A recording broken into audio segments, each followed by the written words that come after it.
Hello everyone, स्वागत है आप सभी का हमारे यूट्यूब चैनल CGPSC ABCD में। इस वीडियो के अंदर हम छत्तीसगढ़ आर्थिक सर्वेक्षण 2022-23 का कुछ महत्वपूर्ण MCQ का यहाँ पे हम एनालिसिस करेंगे। ये सारे MCQ जो है मैंने खुद ही आर्थिक सर्वेक्षण से उठाकर आप सभी के लिए बनाया है और इस मकसद से बनाया है ताकि आपका इसका मॉक टेस्ट भी इसका हो जाए, ठीक है, आर्थिक सर्वेक्षण का, और साथ ही साथ इसका पूरा एनालिसिस भी हो जाए। जितना भी इसका फैक्ट है, ठीक है, जितना भी इम्पोर्टेंट चीज़ें हैं, मैं सारा चीज़ भी इसमें आपसे रिवीजन आपका करा दूंगा। इसलिए आप सभी के लिए बहुत ज़्यादा इंपॉर्टेंट हो जाता है, क्योंकि CGPSC प्रीलिम्स का एग्जाम होगा, उसमें आर्थिक सर्वेक्षण के क्वेश्चन पूछे जाते हैं और CG व्यापम के जितने भी आगामी एग्जाम होंगे उनमें भी पूछे ही जाते हैं। इसीलिए आपके लिए इम्पोर्टेंट हो जाएगा। आप सभी को एक बार इसको ध्यान से देखना है, साथ ही साथ पेन पेपर भी आप लेके बैठ सकते हैं, जो इम्पोर्टेंट लगे आपको लिख लेना है। तो चलिए लेट ना करते हम अपने वीडियो की शुरुआत करते हैं।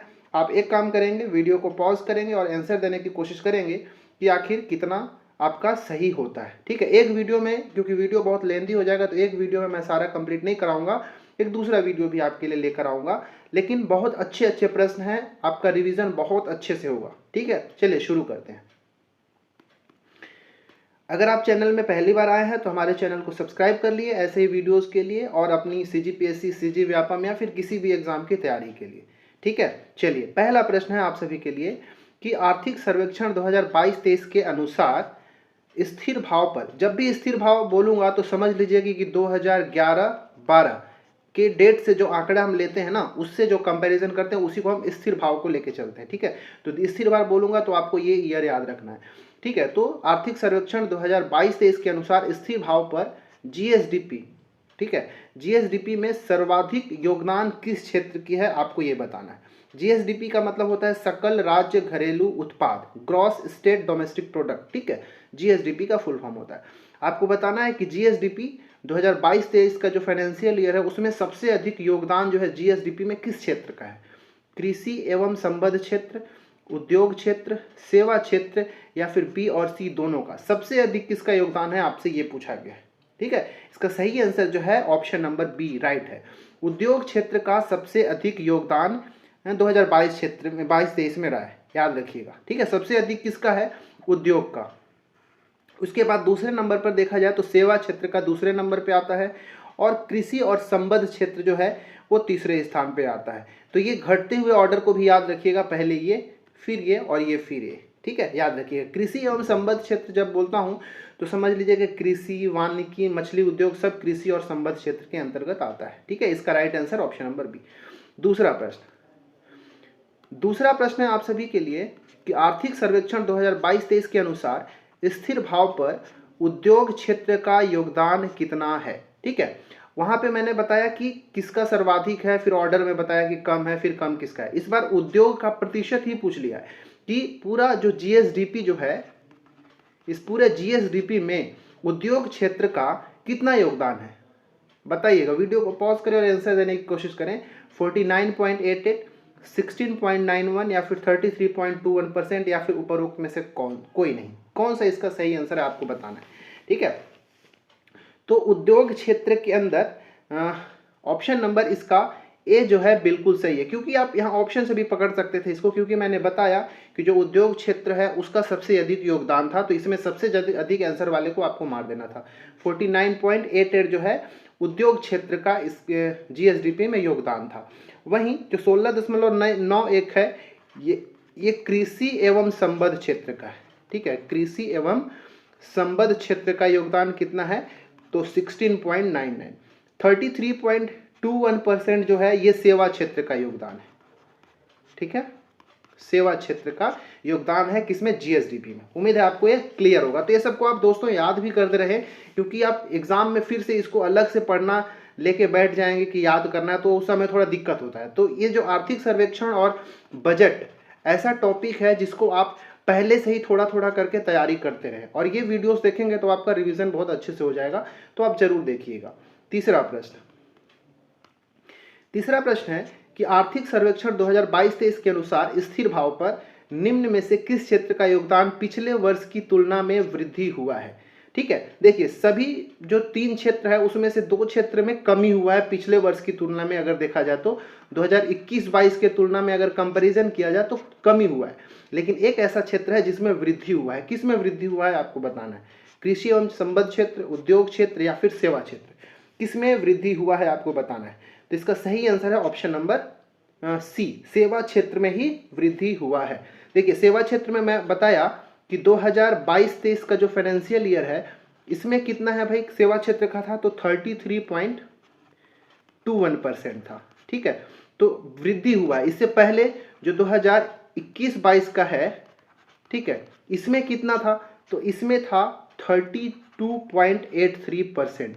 इससे वृद्धि होकर कितना 33.21 हो गया, मतलब सेवा क्षेत्र में ही वृद्धि हुआ है, बाकी इन दोनों में पिछले वर्ष की तुलना में कमी हुआ है। ठीक है, तो उम्मीद है आपको ये समझ में आ गया होगा। चौथा प्रश्न, तो देखिए यहाँ पे मैं थोड़ा कंपैरिजन करके बता देता हूँ। यहाँ पे देखिए मैं टेबल भी आपके लिए यहाँ पे ले आऊँ ताकि आपको समझ में आ जाएगा। यहाँ पे अगर ध्यान से आप देखें तो यहाँ पे टेबल में बना के दिया हुआ है, ये 2017-18 से दिया हुआ है 18 का, और ये जो दिया हुआ है आपको ये 2022-23 का नया वाला दिया है। ठीक है, 2022-23 का।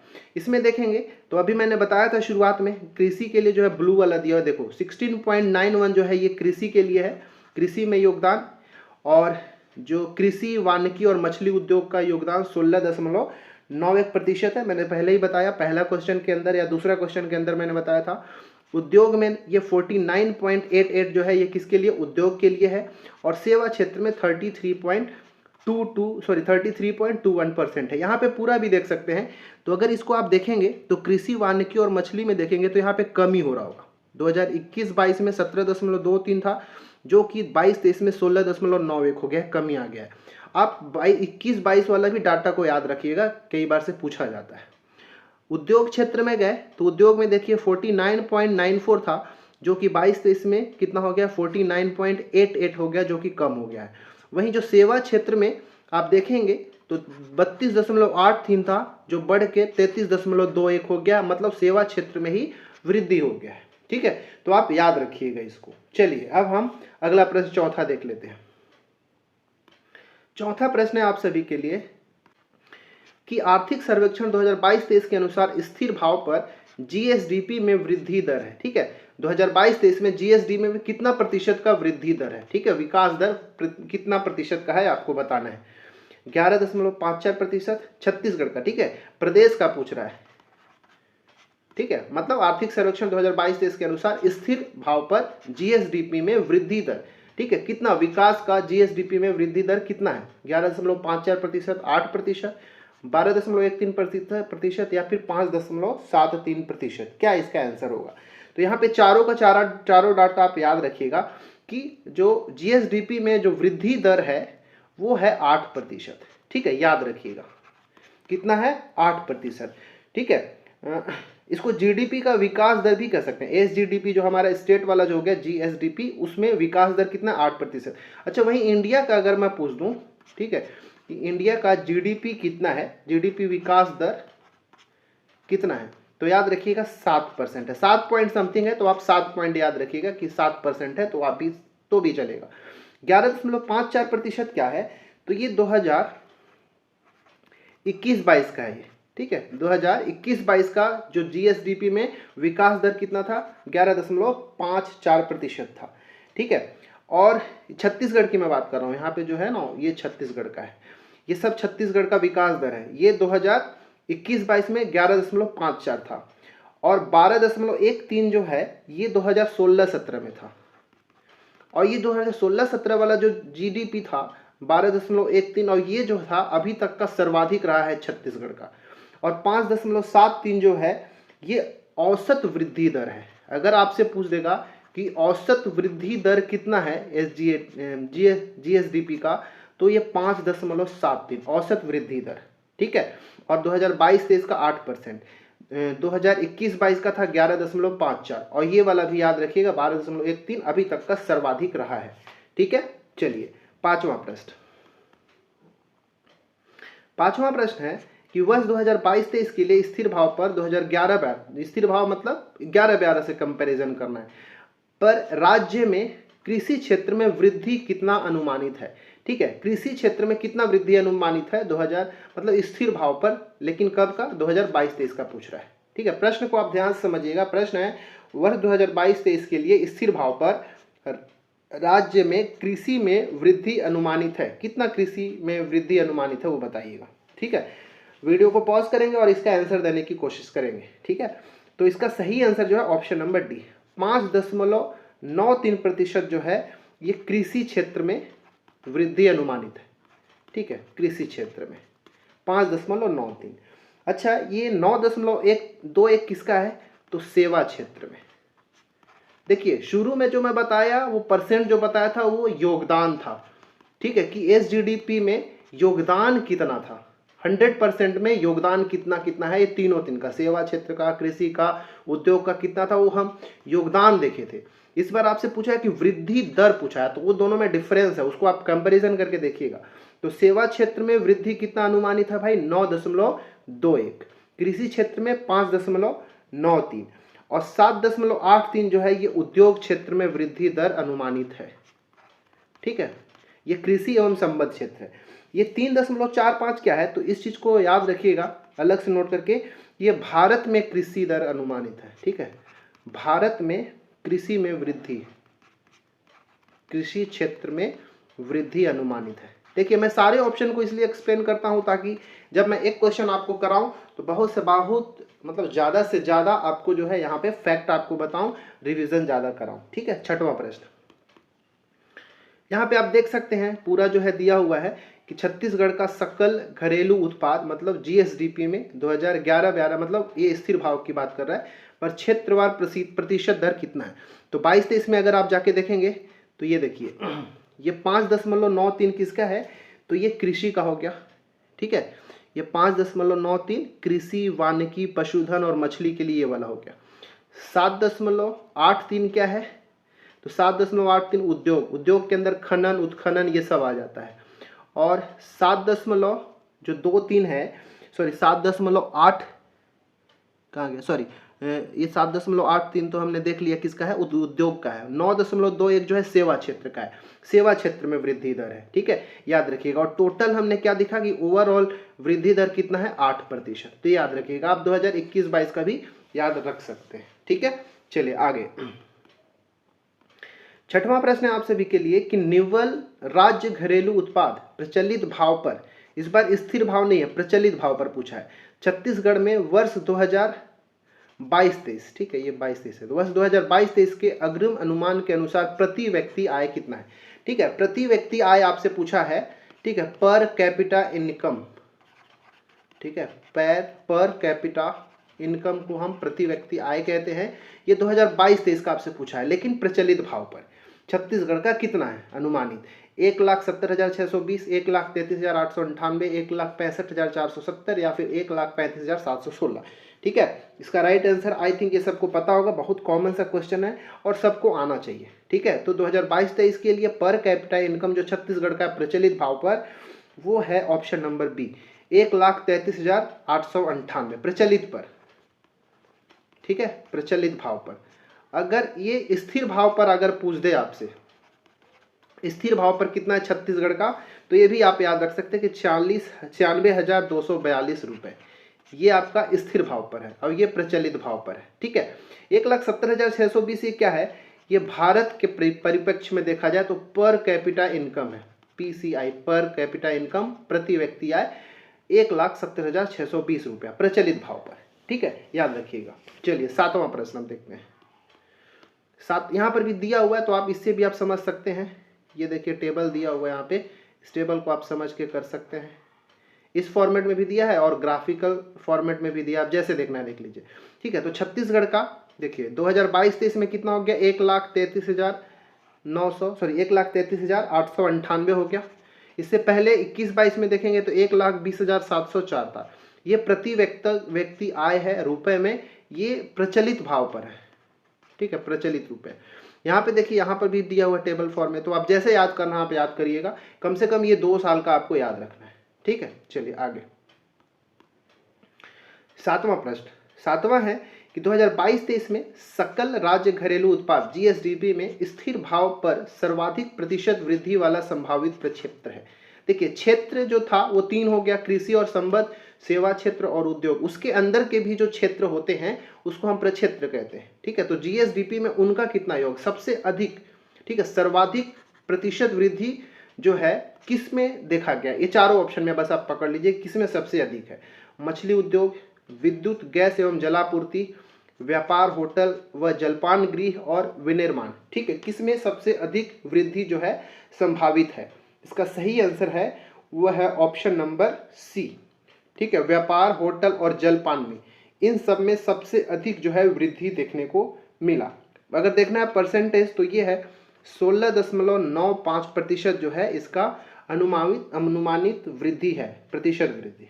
ठीक है, ये जो मछली उद्योग है इसमें 7.29%, ये विद्युत गैस एवं जलापूर्ति जो है इसमें 11.14% और विनिर्माण में वृद्धि दर है 5.02%। ठीक है, आप इसको याद रखिएगा। 8वां प्रश्न है आप सभी के लिए कि 2022-23 में सकल राज्य घरेलू उत्पाद जीएसडीपी में स्थिर भाव पर न्यूनतम वृद्धि प्रतिशत। इससे पहले वाले में सर्वाधिक आपसे पूछा है मैक्सिमम किस में वृद्धि हुआ था, इस बार आपसे पूछा है न्यूनतम वृद्धि प्रतिशत वृद्धि किसका हुआ है, वनोद्योग, विनिर्माण, स्थावर संपदा या फिर मछली उद्योग। सही आंसर है इसका ऑप्शन नंबर सी। स्थावर संपदा में सबसे न्यूनतम यहाँ पे संभावित वृद्धि हुआ है जो कि 1.64। ठीक है, सर्वाधिक किसका हो गया था, तो सर्वाधिक हो गया जलपान गृह वाला, हो व्यापार, होटल और जलपान गृह। सबसे कम किसका, स्थावर संपदा का 1.64। वनोद्योग का अगर देखा जाए तो ये 4.05% है, विनिर्माण का 5.02% और मछली उद्योग का तो मैं पहले ही बताया था 7.29%। ठीक है, याद रखिएगा, एटलीस्ट आप सर्वाधिक और सबसे कम वाला तो याद ही रखेंगे। 9वां प्रश्न है 2022-23 में प्रति व्यक्ति आय में कितने प्रतिशत का वृद्धि दर्शाता है। ठीक है, तो प्रति व्यक्ति आय तो हमने देखा ही, प्रचलित भाव पर अगर देखेंगे तो 2021-22 में कितना था, ये मैंने बताया आपको अभी कि 2021-22 में ये कितना था। ठीक है, चलिए देखते हैं, तो इसमें प्रतिशत वृद्धि पूछा है कि कितना हो गया। तो अगर 2022-23 में अगर रुपए के रूप में देखा जाए कि कितना है 2022-23 में, तो ये कितना था, अभी हमने देखा कि 1,33,898, लेकिन पिछले वर्ष से कितना प्रतिशत का वृद्धि हुआ वो पूछा है आपसे। 10.93, 9.21, 12.75 या 15.25, किसमें सबसे अधिक। इसका सही आंसर है ऑप्शन नंबर ए, 10.93% जो है 2021-22 के तुलना में वृद्धि हुआ है। ठीक है, याद रखिएगा, इसका आंसर ऑप्शन नंबर ए। 10वां प्रश्न है कि वित्तीय वर्ष 2022-23 में कुल राजस्व प्राप्तियां राशि मतलब करोड़ रुपए में कितना है। ठीक है, 2022-23 में कुल राजस्व प्राप्तियां कितने रुपए की है वो पूछा है। ठीक है, इसको वीडियो को पॉज करें और उत्तर देने की कोशिश करें।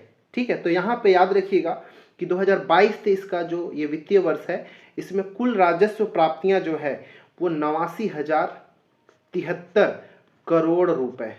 ठीक है, मैं शॉर्ट में लिख रहा हूँ। ठीक है, 89,073 करोड़ रुपए जो है कुल राजस्व प्राप्तियां हैं। ठीक है, इस कुल में से देखिए कुल राजस्व प्राप्ति दो चीजों से मिलकर होता है, एक होता है कर राजस्व, ये जो 56,823 करोड़ रुपए जो है ये क्या है, हमारा कर राजस्व है। ठीक है, कर राजस्व। और जो 32,250 करोड़ रुपए है ये हमारा क्या है, गैर कर राजस्व है। ठीक है, गैर कर राजस्व। जब इन दोनों को आप समअप करते हैं, जोड़ते हैं, तब जाके हमको कुल राजस्व, हमको कुल वित्तीय राजस्व प्राप्तियां हमको प्राप्त होता है, इन दोनों को जोड़ने से ही। तो ये तीनों को आपको यहाँ पे याद रखना है। ठीक है, तो कुल राजस्व प्राप्ति कितना हो गया, ये हो गया हमारा 89,000, सॉरी गलत आंसर इसका लगा दिए शायद।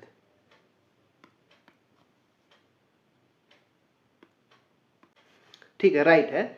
ठीक है, तो इसमें क्या हो गया, ये कुल कर राजस्व कितना है, इतना, गैर कर राजस्व कितना है, इतना है। इन दोनों को जब आप जोड़ते हैं तो कुल राजस्व प्राप्तियां होता है। ये सी ऑप्शन क्या है, ये जो सी ऑप्शन है ना, ये हमारा राजस्व व्यय है, राजस्व व्यय। ठीक है, मतलब इतना हमको कमाई हुआ है, आमदनी राजस्व प्राप्त हुआ है, और इतना रुपए जो है हम व्यय किए हैं, खर्च किए हैं। तो अभी भी यहाँ पे देखेंगे कुछ बचा हुआ है। ठीक है, इतना रुपया हमारा आय था और इतना रुपया हम क्या किए, खर्च किए हैं। ठीक है, मतलब अभी बचत हुआ है, तो उसी को हम क्या राजकोषीय घाटा, ठीक है, कहते हैं, या फिर राजकोषीय वृद्धि कहते हैं। मतलब दोनों चीज से वहां पे देखा जाता है। ठीक है, तो उसको हम आगे नेक्स्ट क्वेश्चन में आपसे कराएंगे। तो अभी चलिए इसको आगे हम देखते हैं। 11वां प्रश्न। 11वां प्रश्न है कि कुल राजस्व प्राप्तियों में कर राजस्व का योगदान कितना प्रतिशत है। ठीक है, पहले तो हमने देखा कि कुल राजस्व प्राप्ति निकालते कैसे हैं, तो उसमें दो चीज होता है, एक कर राजस्व होता है, दूसरा होता है गैर कर राजस्व। इन दोनों को जब हम जोड़ते हैं तो हमको राजस्व प्राप्ति मिलता है। तो ये कुल राजस्व प्राप्ति में ये कर वाला, ठीक है, कर राजस्व जो है, ये हमने अभी देखा, उसका कितना प्रतिशत योगदान है। ठीक है, वो आपसे पूछा है। ठीक है, इसका जो सही आंसर है वो है ऑप्शन नंबर डी, 63.79% जो है इस कुल राजस्व प्राप्ति में कर राजस्व प्राप्ति की हिस्सेदारी है। ठीक है, याद रखिएगा। ये 7.55 क्या है, तो याद रखिएगा ये कुल राजस्व में वृद्धि, प्रतिशत वृद्धि है। ठीक है, कुल राजस्व में प्रतिशत वृद्धि है। जो सुन बोल रहा हूं उसको भी आप सुन के कुछ थोड़ा सा लिख सकते हैं। कुल राजस्व में प्रतिशत वृद्धि अनुमानित कितना है, 7.55। ठीक है, याद रखिएगा। 14.96 क्या है, तो ये 2011-12 से 2019-20, ठीक है, ये आंकड़ा याद रखिएगा। 2011-12 से 2019-20 में राज्य को कर राजस्व में औसत वृद्धि जितना हुआ है। ठीक है, हमारा जो छत्तीसगढ़ राज्य है उसको कर राजस्व में जो वृद्धि मिला है वो चीज यहाँ पे है। कितना प्रतिशत का वृद्धि मिला है, 14.96 को। किसके तुलना में, 2011-12 से तुलना किया जाए तो 2019-20 में जो हमारा छत्तीसगढ़ राज्य है उसको कर राजस्व में इतना प्रतिशत की वृद्धि मिल गया है। ठीक है, याद रखिएगा। तो ये हमारा इसका आंसर हो गया। चलिए अब हम 12वां प्रश्न देखते हैं आप सभी के लिए। 12वां प्रश्न है कि 2022-23 में कुल राजस्व अधिक के या घाटा राशि करोड़ रुपए में कितना है। अभी मैंने इससे पहले मतलब 10वां प्रश्न में मैंने आपको बताया कि राजस्व घाटा कैसे निकालते हैं, मतलब क्या होता है। तो हमने देखा था क्या कि कुल राजस्व कितना था, तो कुल राजस्व जो था वो 89,073 करोड़ रुपए था, ये कुल राजस्व। उसमें ये तो कुल राजस्व हो गया। इसके बाद मैं बताया था, यहाँ पे लिख देता हूं, कुल राजस्व। एक होता है कुल व्यय, कि आखिर व्यय कितना हुआ था, मैंने वो भी बताया था। तो कुल व्यय जो हुआ था वो था 88,372 करोड़ रुपए।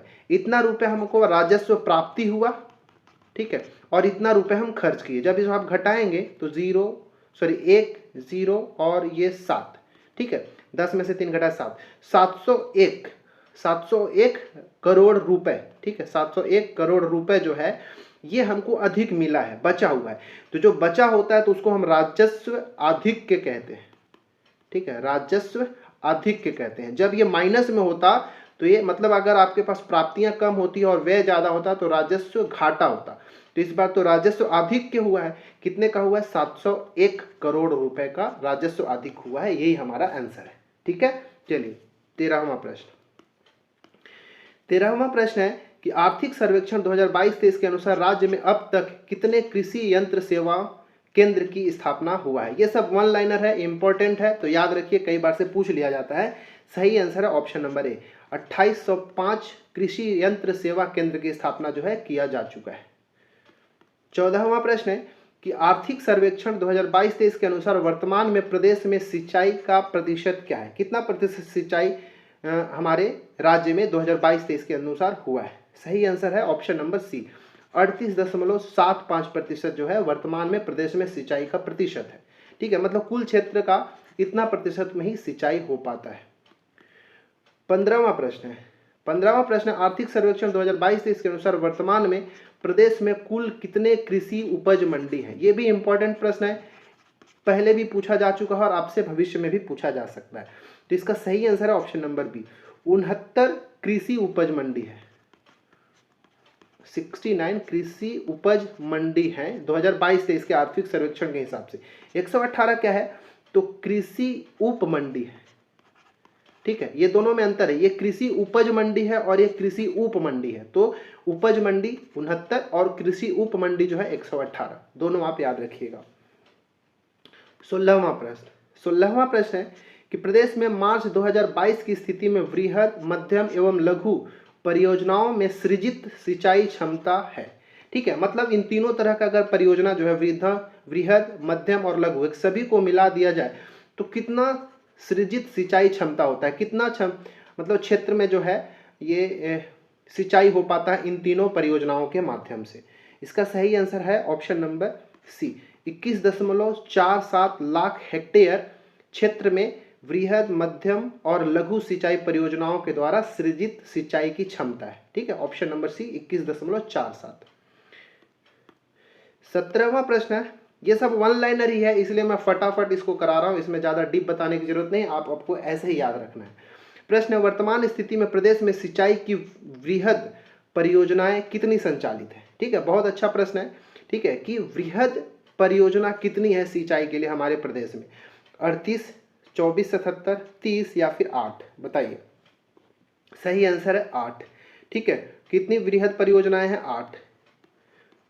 8 वृहद परियोजनाएं हैं।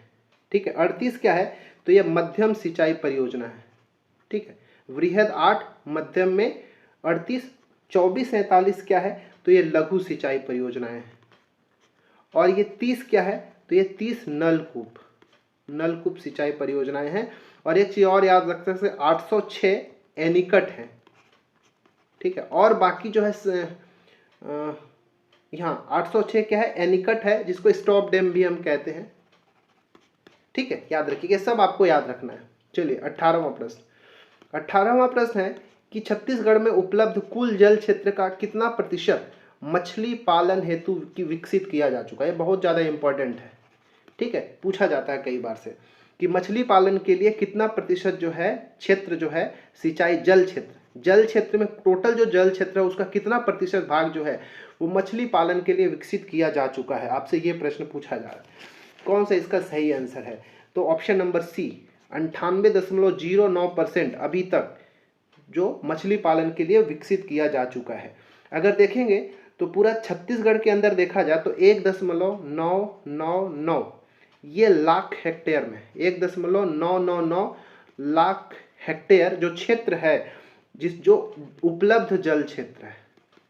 ठीक है, इतना जो है क्या है, उपलब्ध जल क्षेत्र है।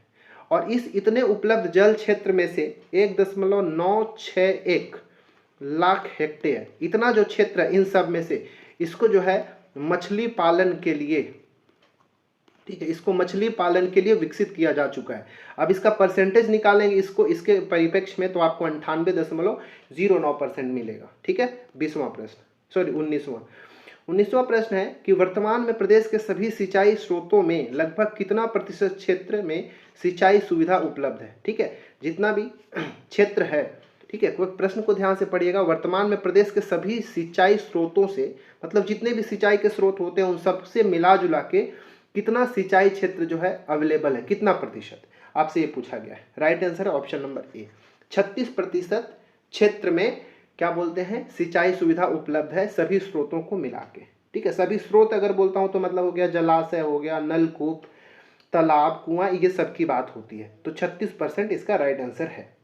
ठीक है, 20वां प्रश्न है कि प्रदेश में कुल सिंचित क्षेत्र में सर्वाधिक सिंचाई किस स्रोत से होता है। ये भी इंपॉर्टेंट है, कई बार पूछा जा चुका है और पूछा जा सकता है। ठीक है, मतलब जितना भी सिंचाई होता है पूरे प्रदेश में सबसे ज़्यादा किस स्रोत के माध्यम से सिंचाई होता है, नलकूप से, जलाशय और नहरों से, तालाबों से या फिर कुआं से, किससे। सही आंसर है ऑप्शन नंबर बी, जलाशय और नहरों से सबसे अधिक होता है। जलाशयों से 52% सिंचाई होता है, सबसे अधिक सिंचाई जलाशयों से ही होता है। उसके बाद दूसरे नंबर पे देखा तो नलकूप से, ठीक है, 29%।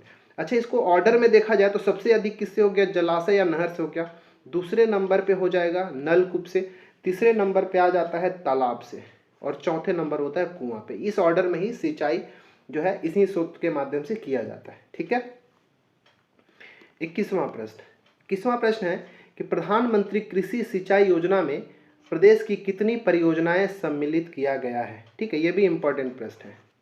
ठीक है, प्रधानमंत्री कृषि सिंचाई एक योजना है जिसके अंतर्गत राज्य की जितनी भी परियोजनाएं होती हैं महत्वपूर्ण, उनको शामिल किया जाता है। तो छत्तीसगढ़ की कितनी परियोजनाओं को शामिल किया गया, आपसे पूछा गया। ठीक है, तो याद रखिएगा इसका जो सही आंसर है वो ऑप्शन नंबर सी है। प्रदेश की 3 परियोजनाओं को ही शामिल किया गया है। कौन कौन परियोजना वो हम आगे देखेंगे। 22वां प्रश्न में हम उसी चीज को देखते हैं। 22वां प्रश्न है कि निम्नलिखित में से कौन सी परियोजना प्रधानमंत्री कृषि सिंचाई योजना में शामिल नहीं है। ठीक है, तो जो पीछे में पढ़ा है वही कि प्रदेश की 3 सिंचाई परियोजनाओं को प्रधानमंत्री कृषि सिंचाई योजना में शामिल किया गया है। तो ये चारों में से एक ऐसा है जो नहीं है, तो ये ऑप्शन नंबर डी जो है ना, महानदी वृहद सिंचाई परियोजना, ये शामिल नहीं है। ठीक है, बाकी मनियारी सिंचाई परियोजना शामिल है, खारंग सिंचाई परियोजना शामिल है और केलो वृहद सिंचाई परियोजना शामिल है। ये ऑप्शन नंबर डी इसका सही था। 23वां प्रश्न है कि प्रदेश के कितने नियमित कृषि उपज मंडियों को राष्ट्रीय कृषि बाजार पोर्टल से जोड़ने के लिए चिन्हांकित किया गया। देखिए, राष्ट्रीय कृषि बाजार पोर्टल से प्रदेश के मंडियों को जोड़ा जा रहा है ताकि बड़े मार्केट पर भी जो सामान है उसको जो है मार्केटिंग किया जा सके, बेचा जा सके। तो उसके लिए ऑनलाइन पोर्टल बनाया गया है जिसमें जुड़ना है।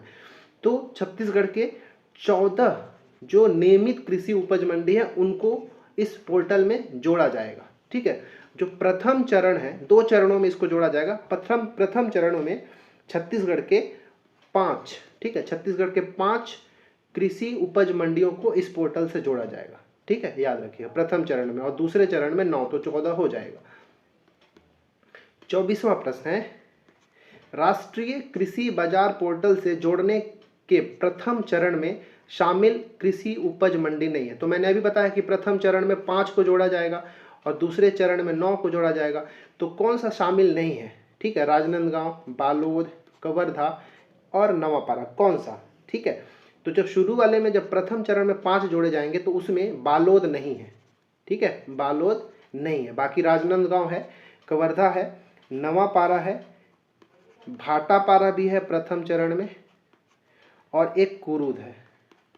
ठीक है, तो ये 5 हो जाएगा, 1 2 3 4 5। बालोद ये जो है इसको दूसरे चरण में जोड़ा जाएगा। दूसरे चरण का जो 9 होगा, ठीक है, उसमें इस बालोद को भी जोड़ा जाएगा। अब हम देखेंगे इस वीडियो का 25वां और आखिरी प्रश्न, क्योंकि वीडियो बहुत ज़्यादा लेंदी ऑलरेडी होने वाला है।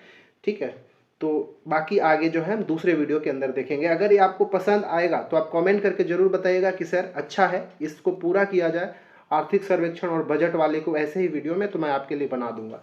ये आप सभी के रिस्पॉन्स के ऊपर डिपेंड करेगा। कमेंट करिएगा कि सही है या फिर गलत, तब हम इस सीरीज को आगे बढ़ाएंगे। प्रश्न है कि भू अभिलेख 2019 के आधार पर प्रदेश में सीमांत किसानों की संख्या कितनी है। 37.46 लाख, 7.32 लाख, 8.31 लाख या फिर 21.93 लाख। सही आंसर क्या है। ठीक है, तो सीमांत किसानों की संख्या की बात किया है, तो इसका जो सही आंसर है ऑप्शन नंबर डी। 21.93 लाख जो है ये सीमांत किसान है। ठीक है, बाकी ये 37.46 लाख जो है छत्तीसगढ़ के अंदर कुल किसान है।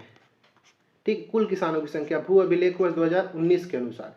7.32 लाख जो है ये दीर्घ किसान है, बड़े किसानों की संख्या है, और 8.3 लाख जो है ये लघु किसानों की संख्या है। ठीक है, इन तीनों को मिला के जब जोड़ेंगे तो कुल किसान मिलता है, तो इन सबको जोड़ने पर आपको ये मिल जाएगा। ठीक है, तो इसका आंसर है ऑप्शन नंबर डी। तो इस वीडियो के अंदर हमने 25 महत्वपूर्ण प्रश्न देखा आर्थिक सर्वेक्षण 2022-23 के हिसाब से। इस 25 में से आपका कितना सही हुआ कमेंट करके बताएं, और वीडियो ये अच्छा लग रहा है तो मैं इसके आगे का पार्ट लेकर आऊँगा। तो कम से कम इसमें 500 लोग जो हैं इस वीडियो को देखें और लाइक करें तो समझ में आएगा कि भाई ये अच्छा है। ठीक है, 500 में नहीं, एटलीस्ट 250 लोग भी अगर इसको लाइक करते हैं और बोलते हैं कि अच्छा है इसको आगे कराइए, तो मैं इसकी वीडियो को जरूर आगे बढ़ाऊंगा। ठीक है, अगर आप चैनल में नए हैं तो सब्सक्राइब कर लीजिए, वीडियो अच्छा लगता है तो लाइक कर लें, दोस्तों के साथ शेयर कर लें, और हमारा जो टेलीग्राम चैनल है CGPSC ABCD का, उसको भी ज्वाइन कर लें। हम वहाँ पे वीडियो का नोटिफिकेशन, PDF और हम सभी मिलकर डाउट को क्लियर करते हैं। मिलते हैं अगले वीडियो में, इसमें इतना ही। धन्यवाद।